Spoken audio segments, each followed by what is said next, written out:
Courtney, where do you want to see KD play? I mean, I'd love to see him stay in Brooklyn, but like once a player requests a trade, I don't feel like there's any way to walk that back.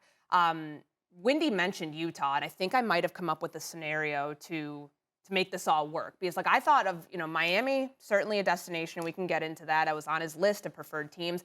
I'd love to see him play for the Dallas Mavericks.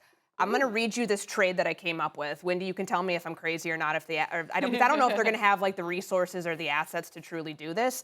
But a 3-team trade involving the Utah Jazz, the Brooklyn Nets, and the Dallas Mavericks. So like the Jazz would get Ben Simmons in this trade that I came up with. The Brooklyn Nets get Donovan Mitchell. So he gets the fresh start. They can go and get more picks in Utah. They can start rebuilding. So Donovan Mitchell to Brooklyn. And then Brooklyn also gets Tim Hardaway, Spencer Dinwiddie, a 2025 first-round pick and a 2028 first-round pick, both that come from Dallas. And then within all of that, Kevin Durant winds up in Dallas. I'd love to see Luka Doncic have a co-star that looks like that because they're instant contenders. Absolutely, if that happens. Now, I realize it's probably a far-fetched idea, and they probably don't have the resources to pull that off. But when we're talking about what happens with Donovan Mitchell now that the Gobert trade has gone through and that he has a new destination, whether Donovan Mitchell's going to stay in Utah and be the piece that they build around there, or whether they're going to try to offload him to get more picks to start the rebuild, I feel like I might have been able to orchestrate this. It just looks a little messy right now. Let me just speak to Utah for a second. The Jazz have just traded Rudy Gobert for 4 first-round picks and a guy that just got drafted, basically 5 first-round picks.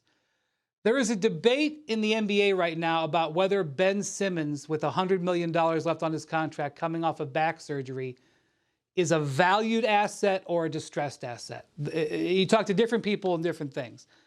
A Donovan Mitchell trade with what the Jazz have just traded Rudy Gobert for, if it gets Ben Simmons back, which it would have to in a deal with Brooklyn because Ben Simmons and Donovan Mitchell can't be on the same roster, it would have to come with at least 4 first-round picks. And in the trade construction that you just described there were no picks coming to Utah.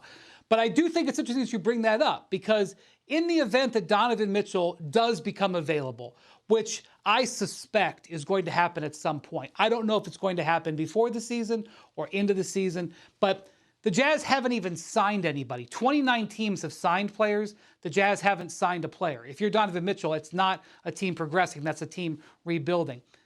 The Jazz have sent the message that they want a massive amount of draft picks.